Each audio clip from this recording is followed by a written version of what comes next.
প্ৰধানমন্ত্ৰী আৱাস যোজনা গ্ৰামীণত প্ৰায় 230খন আবণ্টন পত্ৰ আজি বিতৰণ কৰা হ'ল। এই পঞ্চায়তটোত প্ৰায় 230টা ঘৰ ইতিমধ্যে অনুমোদন হৈছিলে।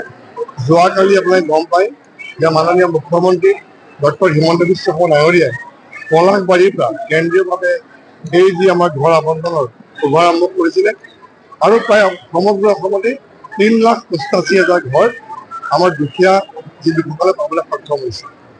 আৰু নগাঁও বটদ্ৰৱা সমষ্টিত 2,842টা ঘৰ আমি দিবলৈ সক্ষম হৈছোঁ। তাৰে আমি পৰ্যায়ক্ৰমে প্ৰতিটো পঞ্চায়তত আমি দি আছিলোঁ, যোৱাকালিও দিছিলোঁ আৰু আজিও সেই মৰঙীয়া পঞ্চায়তত আমি ঘৰ দিবলৈ সক্ষম হৈছোঁ। দুখীয়া মানুহৰ কাৰণে থাকিবলৈ এটা বাসস্থান, যিটো নৰেন্দ্ৰ মোদী ডাঙৰ এটা সপোন আছিলে। মাননীয় প্ৰধানমন্ত্ৰী মহোদয় ধন্যবাদ জনাইছোঁ যে এটা বৃহৎ সংখ্যক ঘৰ তেখেতে আবণ্টন কৰি দিয়া হয়। আৰু ইয়াৰ পিছতো আমাৰ ঘৰৰ জিঅ'টেকসমূহ নতুনকৈ আমাৰ আৰম্ভ হৈছে আৰু আমাৰ যিখিনি সখীসমূহ আছে তেওঁলোকে জিঅ'টেকসমূহ কৰিছে আৰু ইয়াৰ পিছতো আমাৰ যিখিনি মানুহ পাবলগীয়া থাকি গৈছে তেওঁলোকে ঘৰ পাবলৈ সক্ষম হ'ব। ইয়াৰ লগতে আজি আমাৰ কেইবাটাও আত্মসহায়ক গোটত বেংকৰ পৰা যিটো ঋণ, এই ঋণ আজি অনুমোদন পাইছে, আমি দিবলৈ সক্ষম হৈছোঁ। প্ৰায় 71,50,000 টকাৰ আজি আত্মসহায়ক গোটসমূহৰ ঋণ আজি প্ৰদান কৰা হৈছে। ধন্যবাদ। প্ৰধানমন্ত্ৰী আৱাস যোজনা গ্ৰামীণত প্ৰায় 230খন আবণ্টন পত্ৰ আজি বিতৰণ কৰা হ'ল।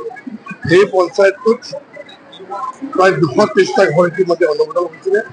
যোৱাকালি আপোনালোকে গম পায় যে মাননীয় মুখ্যমন্ত্ৰী ডক্টৰ হিমন্ত বিশ্ব শৰ্মা ডাঙৰীয়াই পলাশবাৰীৰ পৰা কেন্দ্ৰীয়ভাৱে এই যি আমাৰ ঘৰ আবণ্টনৰ শুভাৰম্ভ কৰিছিলে আৰু প্ৰায় সমগ্ৰ অসমতে 3,85,000 ঘৰ আমাৰ দুখীয়া যি লোকসকলে পাবলৈ সক্ষম হৈছে। আৰু নগাঁও বটদ্ৰৱা সমষ্টিত 2,842টা ঘৰ আমি দিবলৈ সক্ষম হৈছোঁ।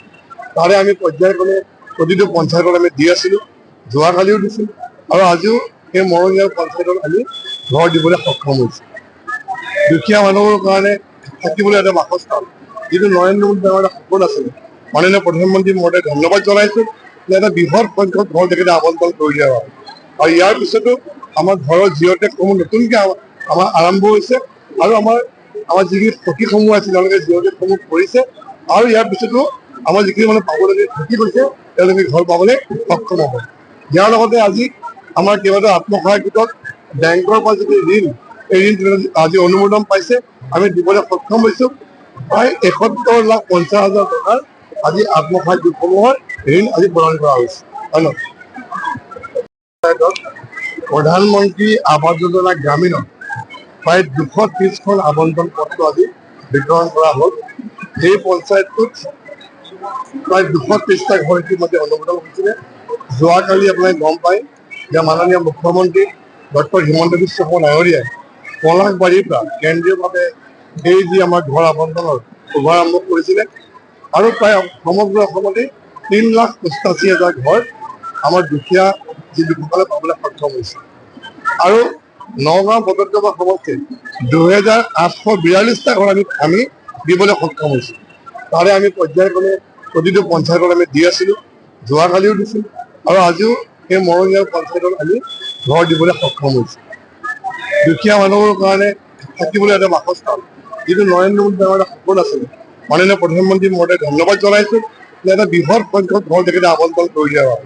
আৰু ইয়াৰ পিছতো আমাৰ ঘৰৰ জিঅ'টেকসমূহ নতুনকৈ আমাৰ আৰম্ভ হৈছে আৰু আমাৰ যিখিনি সখীসমূহ আছে তেওঁলোকে জিঅ'টেকসমূহ কৰিছে আৰু ইয়াৰ পিছতো আমাৰ যিখিনি মানুহ পাবলগীয়া থাকি গৈছে তেওঁলোকে ঘৰ পাবলৈ সক্ষম হ'ব। ইয়াৰ লগতে আজি আমাৰ কেইবাটাও আত্মসহায়ক গোটত বেংকৰ পৰা যিটো ঋণ, এই ঋণ আজি অনুমোদন পাইছে, আমি দিবলৈ সক্ষম হৈছোঁ। প্ৰায় 71,50,000 টকাৰ আজি আত্মসহায়ক গোটসমূহৰ ঋণ আজি প্ৰদান কৰা হৈছে। ধন্যবাদ।